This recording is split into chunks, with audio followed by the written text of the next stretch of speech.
कुनै बेला थियो रविन्द्र मिश्र एक विचार थिए, आन्दोलन थिए, परिवर्तनका अभियन्ता थिए। जनतामा उनीप्रति ठुलै भरोसा पनि थियो। बौद्धिक पंक्ति पनि उनकै छत्र छायामा विश्राम लिन पुगेका थिए। देश समृद्धिको अर्जुन दृष्टि लिएर राजनीतिमा आएका मिश्रलाई पछिल्लो समय आफ्नै विचारबाट स्खलित भएको आरोप लागेको छ। वैकल्पिक राजनीतिक धारको स्थापना गर्ने भन्दै राजनीतिमा होमिएका रविन्द्र मिश्र बुधबारबाट राप्रपामा समाहित भएका छन्। अहिले उनको लोकप्रियता हत्तै घटेको छ। आम जनताले उनका कुरा पत्याउनै छोडेका छन्। तर उनी भने सामाजिक परिवर्तनका लागि लडिरहने भन्दै पुरातन शक्तिसँग ओत लाग्न पुगेका छन्। नमस्कार, यो न्यूज एट टुडे, म हेमराज भट्ट। संविधान भन्दा कोही पनि माथि हुँदैन, यो लोकतन्त्रको आधारभूत मान्यता हो। जस्तो सुकै पदमा रहे पनि कानुन र विधि विधानको पालना सबैले गर्नुपर्छ। संविधान भन्दा कोही पनि माथि हुँदैन, यो ध्रुव सत्य कुरा हो। नेपालमा त राष्ट्रपतिलाई संविधानको संरक्षक नै मानिएको छ। तर पछिल्लो समय संसदले पारित गरेको नागरिकता सम्बन्धी विधेयक राष्ट्रपतिले प्रमाणीकरण नगरेपछि उनको आलोचना भइरहेको छ। राष्ट्रपतिले संविधानको धाराभन्दा बाहिर गएर आफूखुसी निर्णय गर्दा लोकतन्त्रको मूल्य र मान्यतामाथि नै गम्भीर धक्का पुगेको छ।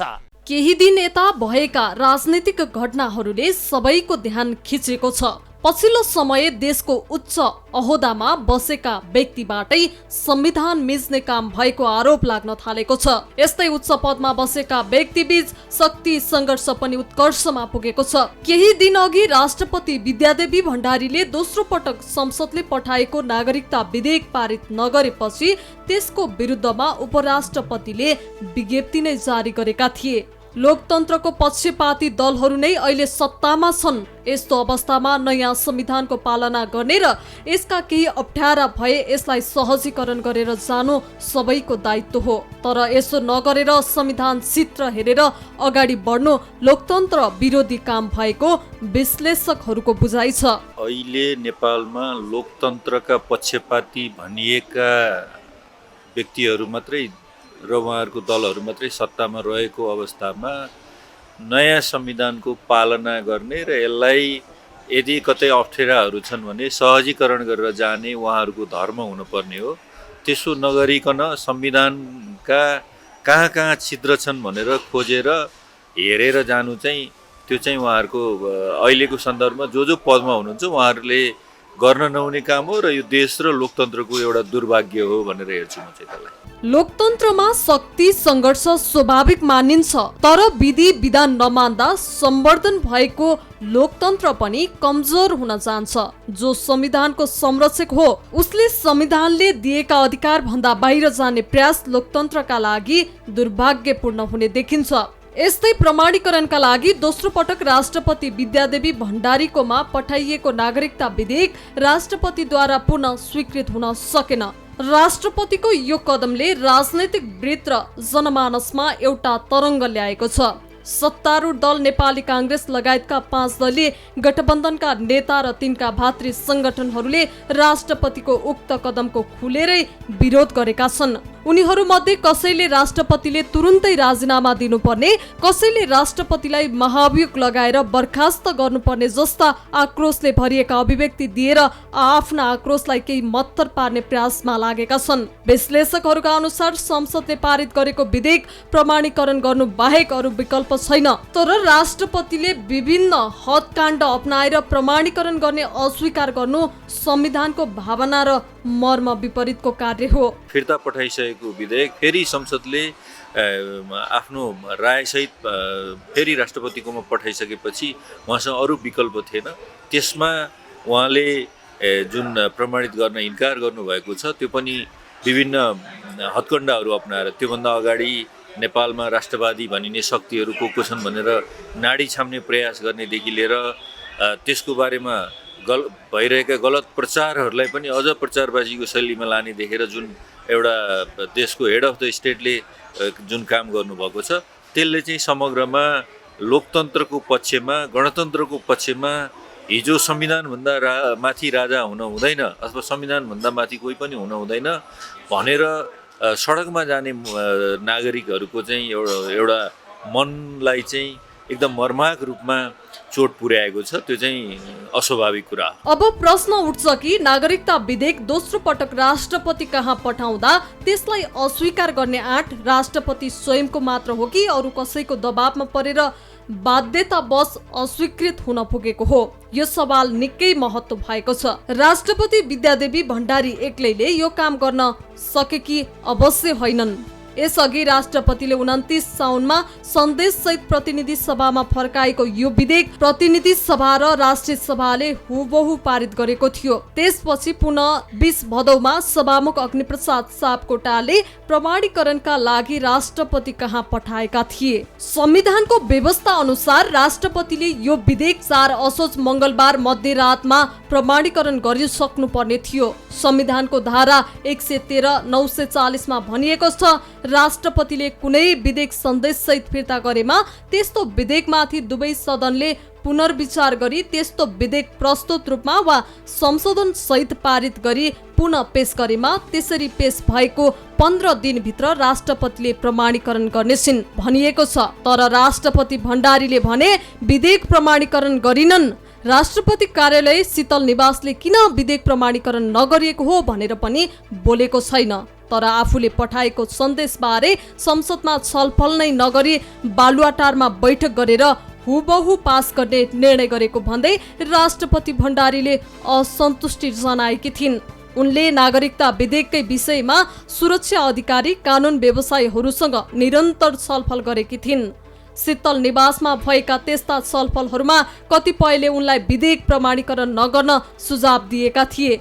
सत्तारूढ केही नेताले विधेयक प्रमाणीकरण गर्नुपर्ने नभई राजीनामा दिनुपर्ने बताउँदै नेकपा एमाले स्वयं प्रतिवादमा उत्रिएको थियो। नागरिकता विधेयकको मुख्य विवादित विषय हो वैवाहिक अंगीकृत नागरिकता। 2009 सालदेखि नेपाली नागरिकसँग विवाह गर्ने विदेशी महिलाले वैवाहिक अंगीकृत नागरिकता पाउँदै आएका छन्। गृह मन्त्रालयको तथ्याङ्क अनुसार हालसम्म 4,16,545 जनाले वैवाहिक अंगीकृत नागरिकता पाएको छ।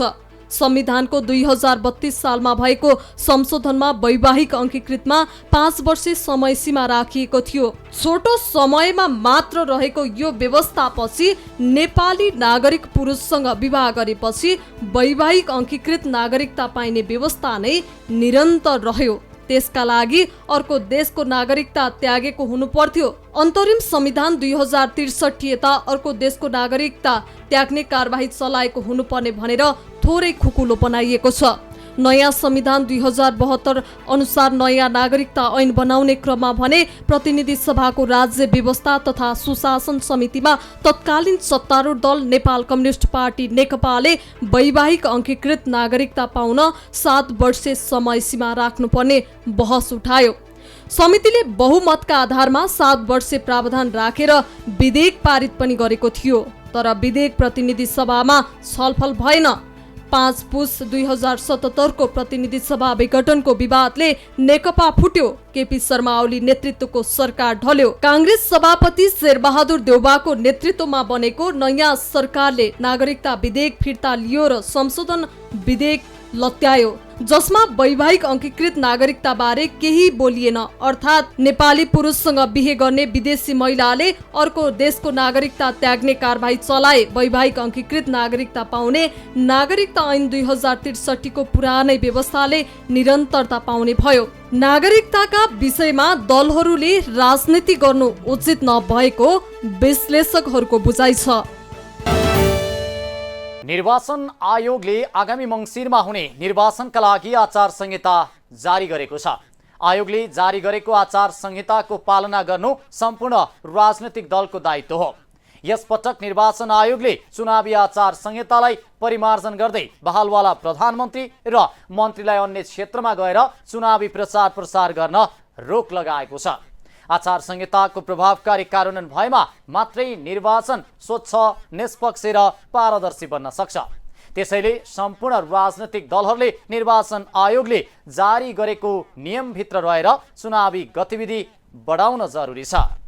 आगामी मङ्सिर 4 गते हुने प्रतिनिधि सभा र प्रदेश सभा सदस्य निर्वाचनका लागि निर्वाचन आयोगले मङ्गलबार रातिबाट निर्वाचन आचार संहिता लागू गरेको छ। 2079 भदौ 13 गते निर्वाचन आयोगले राजपत्रमा प्रकाशित गरेको निर्वाचन आचार संहिता आजबाट लागू भएको हो। निर्वाचन आयोगले प्रधानमन्त्री, मन्त्रीका साथै संघ र प्रदेशमा प्रतिनिधित्व गर्ने राजनैतिक दलका शीर्ष नेताहरूलाई बोलाएर आचार संहिता पालनामा प्रतिबद्धता जनाउन लगाएको थियो। आचार संहिता कार्यान्वयनका लागि सरकारका तर्फबाट प्रधानमन्त्री शेरबहादुर देउवा र गृहमन्त्री बालकृष्ण खाँडले हस्ताक्षर गरेका छन् भने एमालेका तर्फबाट सुभाष चन्द्र नेमवाङ, उमेश बडाल, केदार कोइराला तथा कङ्ग्रेसका तर्फबाट धनराज गुरुङ, एकीकृत समाजवादीबाट माधव कुमार नेपाल र गंगालाल तुलाधरले हस्ताक्षर गरेका छन्। यसैगरी माओवादी केन्द्रका तर्फबाट लीलामणि पोखरेल र मुक्ति प्रधान, राप्रपाका तर्फबाट केदार बहादुर अधिकारी, नेपाल मजदुर किसान पार्टीबाट नारायण महर्जन, राष्ट्रिय जनमोर्चाका हिमलाल पुरी, जनता समाजवादी पार्टीका प्रकाश अधिकारी, लोकतान्त्रिक समाजवादी पार्टीका केशव झा लगायतले पनि प्रतिबद्धता पत्रमा हस्ताक्षर गरेका छन्। यसपटक आयोगले आचार संहितामा नयाँ व्यवस्था ल्याएर कडाइका साथ लागू गर्ने बताएको छ।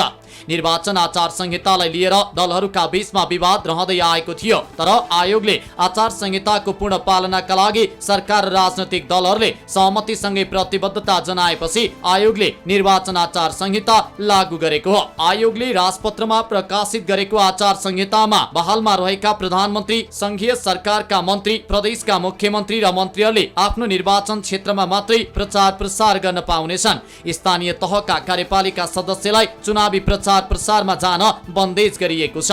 आचार संहिता अनुसार प्रधानमन्त्री र मन्त्री, प्रदेशका मुख्यमन्त्रीदेखि स्थानीय तहको कार्यपालिका पदाधिकारीले कुनै पनि दलको पक्ष वा विपक्षमा प्रचार प्रसार गर्न पाउने छैनन्। आफू उम्मेद्वार भएको ठाउँमा भने प्रचार गर्न जान पाउनेछन्, तर सरकारी स्रोत साधन प्रयोग गर्न भने पाउने छैनन्। यो व्यवस्था अनुसार अहिले पदमा रहेका व्यक्तिहरूले आफू उम्मेद्वार भएको अवस्था बाहेक अन्यत्र ठाउँमा गएर प्रचार प्रसार गर्न नपाउने व्यवस्थामा उल्लेख गरिएको छ। संवैधानिक पदाधिकारीहरू कुनै पनि दल वा उम्मेद्वारको पक्षमा वा विपक्षमा लाग्न र प्रचार प्रसारमा संलग्न हुन नपाउने व्यवस्था गरिएको छ। उनीहरूले आफ्नो कार्यालय र आवास कुनै पनि उम्मेद्वारलाई प्रयोग गर्न दिन पाउने छैनन्। निर्वाचन आयोगले लागू गरेको आचार संहितामा मन्त्री, संवैधानिक निकाय, कर्मचारी, सुरक्षाकर्मी, विद्यालय, विश्वविद्यालय, राजनैतिक दल, सञ्चार माध्यम लगायतले पालना गर्नुपर्ने व्यवस्था लागू गरेको छ। आचार संहितामा राजनैतिक दलहरूले सभ्य र अनुशासित भई चुनावी प्रचार प्रसार गर्नुपर्ने नियम बनाइएको छ। आचार संहिताले सरकारी कर्मचारीलाई कुनै पनि दलको पक्ष वा विपक्षमा लाग्न निषेध गरेको छ। कार्यशाला, गोष्ठी, सभा, सम्मेलन लगायतका कार्यक्रम गर्न नपाउने भनिएको छ। सार्वजनिक संस्थान र त्यहाँ काम गर्ने कर्मचारीलाई समेत यही नियम लागू गरिनेछ। कुनै परियोजना वा विकास समितिमा आबद्ध रहेका कर्मचारीले पनि दल वा उम्मेद्वारको पक्ष र विपक्षमा लाग्न नपाउने आचार संहितामा उल्लेख गरिएको छ। निर्वाचनमा खटिने कर्मचारीले कुनै पनि उम्मेद्वारले पक्ष र विपक्ष लिन नहुने नियम बनाइएको छ। सुरक्षा निकाय र सुरक्षा सम्बद्ध कर्मचारीलाई पनि कुनै पनि दल वा उम्मेद्वारको पक्ष विपक्षमा लाग्न नहुने बताइएको छ। विश्वविद्यालयदेखि विद्यालयसम्ममा काम गर्ने अध्यापकले तटस्थ अपनाउनु पर्नेछ। उनीहरूले कुनै पनि दल वा उम्मेद्वारले प्रचार प्रसारका लागि सामाजिक सञ्जालको प्रयोग गर्न पाउने छैनन्। गैर सरकारी संस्थाहरूले कुनै पनि नयाँ योजना सुरुवात गर्न, शिलान्यास गर्न र उद्घाटन लगायतका काम गर्न पाउने छैनन्। यस्ता संस्थाका स्रोत साधन राजनैतिक प्रचार प्रसारका क्रममा प्रयोग गर्न रोक लगाइएको छ। निर्वाचन आचार संहिता अनुसार अब प्रचार प्रसार गर्नु अघि पहिला स्थानीय प्रशासनको अनुमति लिनुपर्ने अनिवार्य व्यवस्था गरिएको छ। आचार संहितामा प्रचार प्रसार गर्न जाने व्यक्तिहरूले स्टिकर, टी सर्ट, टोपी लगायतका प्रचारका सामग्री बनाउन र प्रयोग गर्न नपाउने भएका छन्। दलहरूले देशव्यापी रूपमा प्रचार प्रसारका लागि 2 जनालाई मात्रै मुख्य प्रचारकका रूपमा व्यवस्थापन गर्नुपर्नेछ। त्यसका लागि निर्वाचन आयोगमा निवेदन दिनुपर्नेछ र आयोगको अनुमतिपछि उनीहरूले हेलिकप्टर प्रयोग गर्न पाउने भएका छन्। आचार संहितामा प्रधानमन्त्रीदेखि स्थानीय तहको कार्यपालिका सदस्य यसरी मुख्य प्रचारक भएर प्रचार प्रसार हिँड्न बन्देज लगाइएको छ। कार्यपालिकाको पदमा नरहेका व्यक्ति मात्रै मुख्य प्रचारक बन्न सक्ने देखिएको छ। दलहरूलाई प्रचार प्रसारका कार्यक्रम गर्दा एक अर्कालाई नबिठोल्ने भनिएको छ। सार्वजनिक ठाउँमा दलको झण्डा र चिन्ह राख्न पाउने छैनन्। यस्ता कार्यक्रम बिहान 7 बजेदेखि साँझ 7 बजेसम्म मात्रै गर्नुपर्नेछ। निर्वाचन प्रचार प्रसारमा बालबालिकाको प्रयोगमा पूर्ण रूपमा बन्देज लगाइएको छ। दलहरूको कार्यालयमा समेत तोकिएको आकारमा भन्दा ठूलो चुनाव चिन्ह र झण्डा राख्न पाइने छैन। मनोनयन र घर दैलो कार्यक्रममा जाँदा बढीमा 25 जनाको टोली हुनुपर्ने नियम छ। त्यस्तो कार्यक्रममा बाजागाजा र झाँकी समावेश गर्नमा रोक लगाइएको छ। सवारी साधन प्रयोगका क्रममा समेत निर्वाचन अधिकृतको कार्यालयबाट अनुमति लिनुपर्नेछ। यसैगरी रेडियो टिभीले तोकिएको समयावधिभित्र रहेर दलहरूको प्रचार प्रसारका सामग्री प्रसारण गर्न पाउनेछन्। तोकिएको सीमामा रहेर पत्र पत्रिकामा पनि प्रकाशन गर्न पाइनेछ। अन्तर्राष्ट्रिय सञ्चार माध्यममा निर्वाचन सामग्री प्रचार प्रसार गर्न नपाइने व्यवस्था गरिएको छ। यस पटकको नयाँ व्यवस्था अनुसार उम्मेदवारहरूले मनोनयन दर्ता गर्दा नै अनुमानित खर्च रकम र त्यसको स्रोत अनिवार्य रूपमा खुलाउनु पर्नेछ। यसका लागि छुट्टै बैंक खाता खोल्नुपर्ने र खर्च गर्ने पदाधिकारी पनि छुट्टै तोकिनु पर्नेछ। त्यसको सबै विवरण निर्वाचन अधिकृतको कार्यालयमा बुझाउनु पर्नेछ। 25,000 भन्दा बढी चन्दा लिएमा बैंकिङ च्यानल मात्रै प्रयोग गर्नुपर्नेछ। आयोगले उम्मेदवारलाई मनोनयन पत्रका साथै सम्पत्ति विवरण समेत पेश गर्नुपर्ने नियम लागू गरेको छ। गोप्य रहने त्यस्तो विवरण उम्मेदवार निर्वाचित भएमा सार्वजनिक हुने आयोगले जारी गरेको आचार संहितामा उल्लेख गरिएको छ। निर्वाचित हुन नसकेका उम्मेदवारले सम्पत्ति विवरण फिर्ता लैजान पाउनेछन्। फिर्ता नलैजानेको विवरण नष्ट गरिने आचार संहितामा उल्लेख गरिएको छ। आयोगले निर्वाचन सम्बन्धी कानून तथा आचार संहिताको प्रभावकारी कारणका लागि राजनैतिक दल र उम्मेदवारहरूलाई मंगलबार 60 बुँदे निर्देशन पनि जारी गरेको थियो। निर्वाचनलाई स्वच्छ, निष्पक्ष र भयरहित वातावरणमा सम्पन्न गराउनका लागि सबै दलहरूले आचार संहिताको पूर्ण पालना गर्नेमा आयोगले विश्वास व्यक्त गरेको छ। आज रेबिज विरुद्धको दिवस मनाइएको छ। रेबिज एक प्राणघातक रोग हो। यो रोग कुकुर, स्याल, बाँदर आदि जनावरले टोकेमा मानिसमा सर्ने गर्छ। यदि यो रोग मानिसलाई लागेमा मानिसको मृत्यु निश्चित हुन्छ। त्यसैले यस रोगबाट बच्न कुकुर, स्याल, बाँदर लगायतका जनावरले टोकेमा रेबिज विरुद्धको खोप लगाउनु पर्ने चिकित्सकहरूले बताएका छन्। नेपालमा रेबिज रोग सम्बन्धी जनचेतनाको कमी हुँदा वर्षेनी सयौंले ज्यान गुमाउँदै आएका छन्। त्यसैले यो रोग लाग्नै नदिन घरपालुवा जनावरलाई अनिवार्य रूपमा रेबिज विरुद्धको खोप लगाउनु पर्छ। नेपालमा पछिल्लो समय रेबिज संक्रमणबाट मृत्यु हुनेको संख्या बढ्दै गएको छ।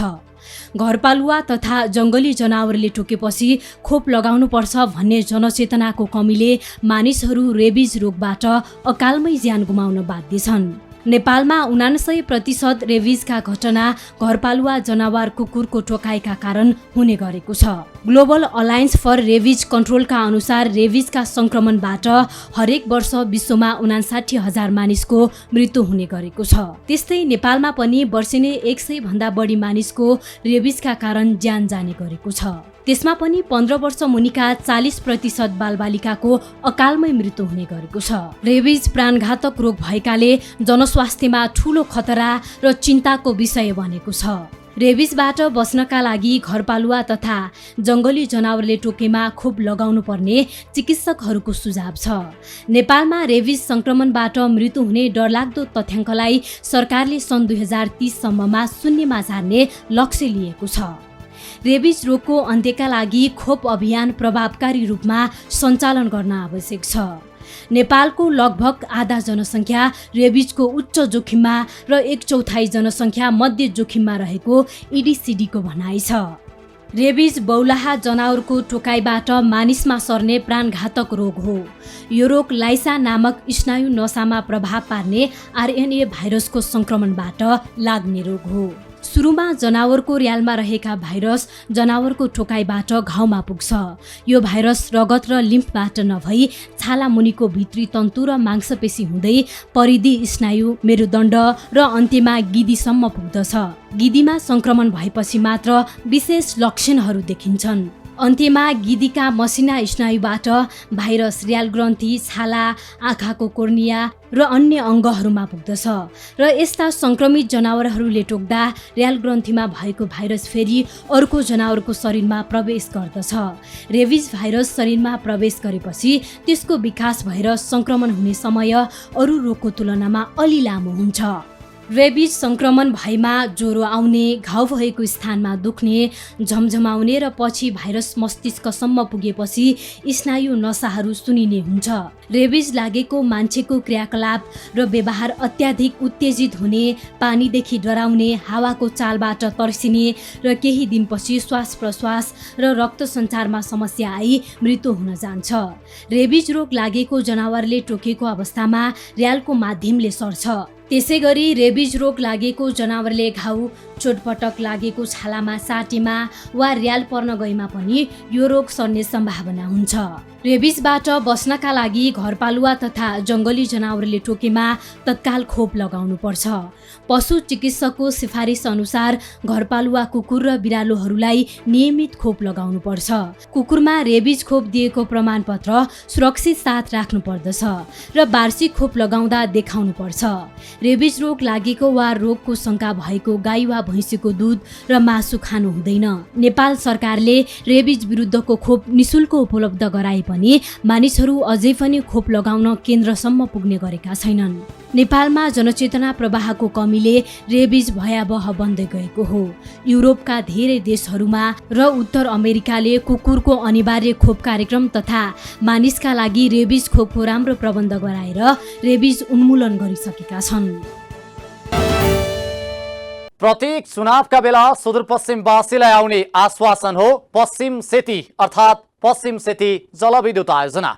यस आयोजनालाई नेताहरूले चुनावी नारा बनाउँदै आएका छन्।